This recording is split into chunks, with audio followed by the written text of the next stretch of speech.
towns, it may be a bit difficult to do a shoot. From So one to I'm the now other, going we shift without even our knowledge about it. Sorry. Dear life हा माझा सगळ्यात पहिला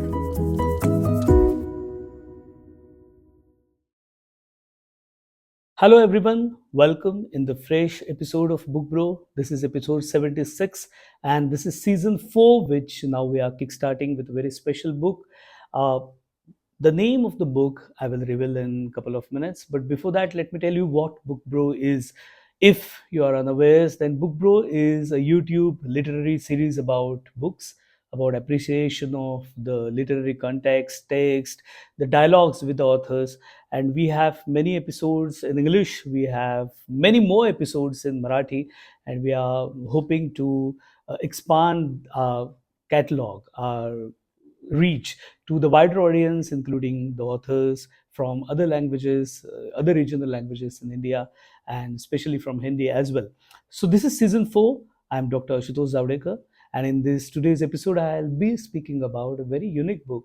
You all know that I love poetry, and this is a poetry volume by eminent professor of English. Her name is Dr. Jagruti Vyas Trivedi, and you can clearly see how beautiful, elegant the cover design of this poetry volume is. Dr. Jagruti Vyas Trivedi has penned many poems, and now it's a collection under the title Dear Life. Incidentally, I have penned a preface forward for this peculiar poetry volume, but let me tell you that that is not really a reason why this book is appearing in the Bookbro episodes. This book deserves acclaim not only in such YouTube series, but even in other arenas. This book should get awards. This book should be read by a lover of Indian English poetry all across India. As I paint in this line in the cover page, let me read for you. It's a realm between the earthly existence and metaphysical purpose of life.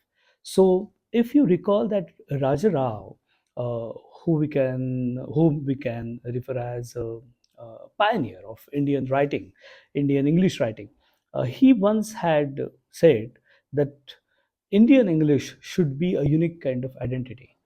If I recall rightly, he has penned in the preface of his novel Kanthapura that we Indians, we speak fast, we think fast, we move fast. That kind of quick uh, attribute of Indianness uh, gets also reflected in the literature in the Indian regional languages. And so he intentionally used many connotations, many adjectives, which can mimic the Indian style into the Indian English. So, in a way, he infused the Indianness in the English to make it a language of our own. And Dr. Jagruti's poems precisely do that only, because it's not about the exterior of the language, but about the content also. She talks about so many kind of different facets of Indianness, and still she writes something which is very universal as well.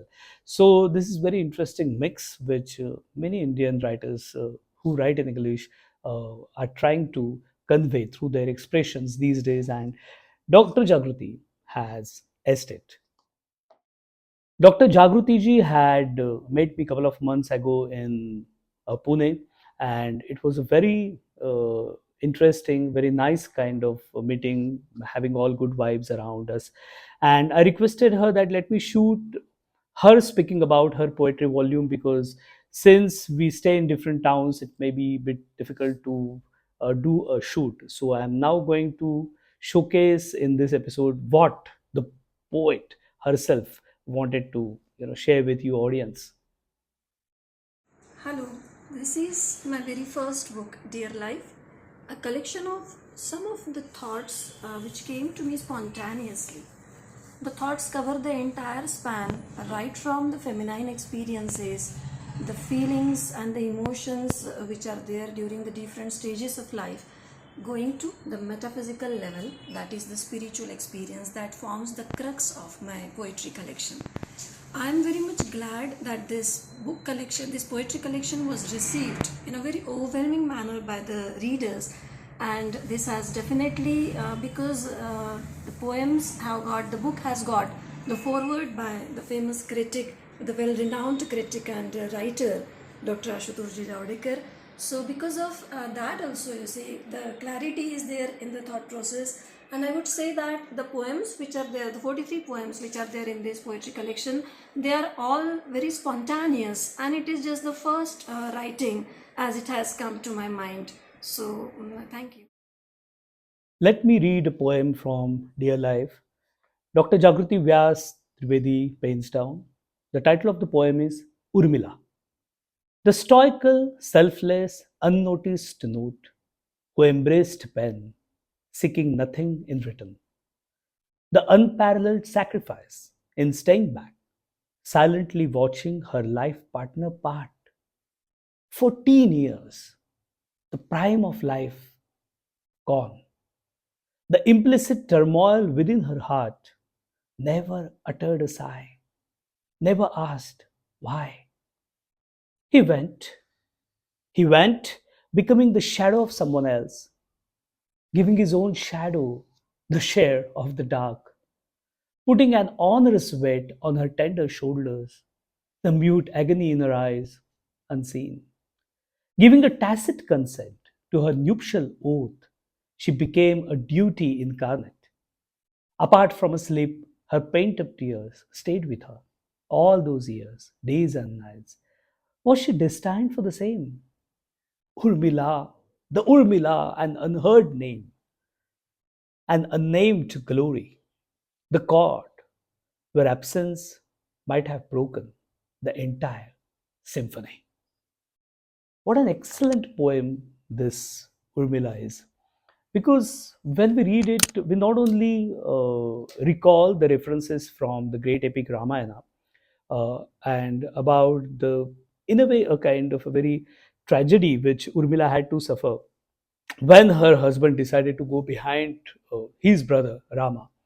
But I think it also talks about uh, a woman in 2024. Even women nowadays can and do suffer these kind of agony, and the expression is so universal. It is not only about an Indian woman, and so this kind of expression which Dr. Jagruti ji has penned is indeed very brave, commendable, to the point, and it never loses the grip. That's what I find in most of her poems, that she exactly knows what she wishes to express, and that is quite a rare quality considering poets are most of the times wandering in their own realms. There are 43 poems in this book collection, and the themes are varied. Basically, there are some rain poems, there are some love poems, and there are some spiritual poems that we try to strike a balance between the earthly existence and the metaphysical life. So, when we try to walk on these two roads, how do they merge? And automatically, from one to the other, we shift without even our knowledge about it. So we automatically live in both these worlds, and we get inclined towards spiritualism gradually, automatically. And as Robert Browning has said, that petty done, undone vast. So this is just an effort of mine. Petty has been done by me, and vast is to be elaborated, to be explained. Probably that will come in my next book. I have penned in my foreword that Dr. Jagruti Vyas Trivedi's poems are unique for two reasons. Those poems scream of authenticity with an absolute and tight harmony between her diction, the rhythm her poems choose, and the expression she wishes to portray. And then there is another reason which makes it stand above rest of the lot. Her poems dwell in a realm which tries to bridge the fissure that deepens as age and experience grows between the earthly reason of existence and metaphysical purpose of life, if any.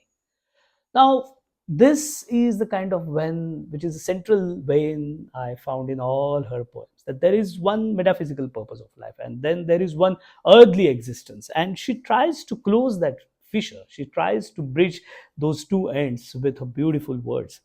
So I write ahead in the forward that in one of her poems, she expresses a strong urge to traverse to find the power center within, and to her avail is nonetheless. But Einstein himself, with his famous energy, mass equation, E is equal to mc square. There is another poem wherein her mathematician father equates Newton's third law with theory of karma. This attempt of Dr. Jagruti's poems to stand on the sacred site of meeting of science and metaphysics is itself courageous one and praiseworthy. And yet, there are signs, signals, which bring out a longing to meet, just to tell you that it's raining. How beautiful that line is, like it's a rainy season now, and one can appreciate it more that when the poetess says a longing to meet, just to tell you that it's raining. The poem may be addressing a lover or God or anyone, but clearly and distinctly, this is an earthly longing of bonding relationship and far away from perceived detachment as many spiritual practices demand. I like this work precisely for these both axioms upon which these poems stand and try to balance, to equate. And it does so quite with a quite success. I would like to congratulate Dr. Jagruti Vyas Trivedi for her fine creation and with success for this volume of poetry in terms of it meeting with right, sensitive and receptive audience it demands. And today I feel that the Bookbro is a kind of family of 3,700 subscriber base viewers, and these are sensitive souls, and they may find these poems pretty interesting and praiseworthy and appreciate the inner beauty, the nuances of the poems painted so eloquently by Dr. Jagruti ji. So there are few texts which are loquacious, and there are few texts which are silent, which will speak only when needed. And dear life is the example of the latter category. We should be also focusing inward while reading these poems and appreciate the inner beauty of it. Thank you so much for being with us in this today's episode of Book Bro. I thank Dr. Jagruti ji for, well, everything from her request to me to ask the forward for such beautiful poetry volume, to the video clips which she was ready to deliver in the limited time slot when we had made. And I would like to basically thank her as a reader for the wonderful poems. So stay tuned. If you haven't subscribed to the channel, please subscribe Ashu's Tunes. Turn the bell notification on so that you will get the updates on the further episodes. And stay calm, stay happy, stay poetic. Bye for now. Dear life हा माझा सगळ्यात पहिला कविता संग्रह आहे आणि या कविता संग्रहामध्ये एकूण 43 कविता आहेत ज्या विविध भावना, मानवी मनातील विविध विचार आणि विविध भावनांचं एक प्रतिबिंब या ठिकाणी मी निर्माण करण्याचा प्रयत्न केला आहे.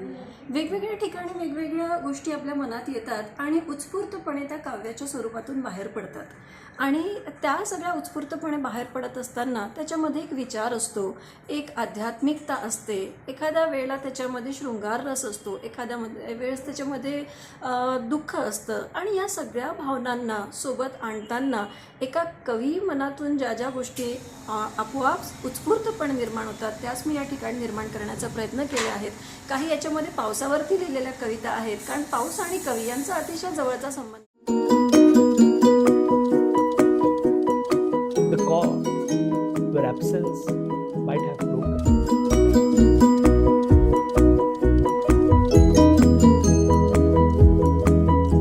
We stay in different towns, it may be a bit difficult to do a shoot. From So one I'm to now the other we shift without even our knowledge about it.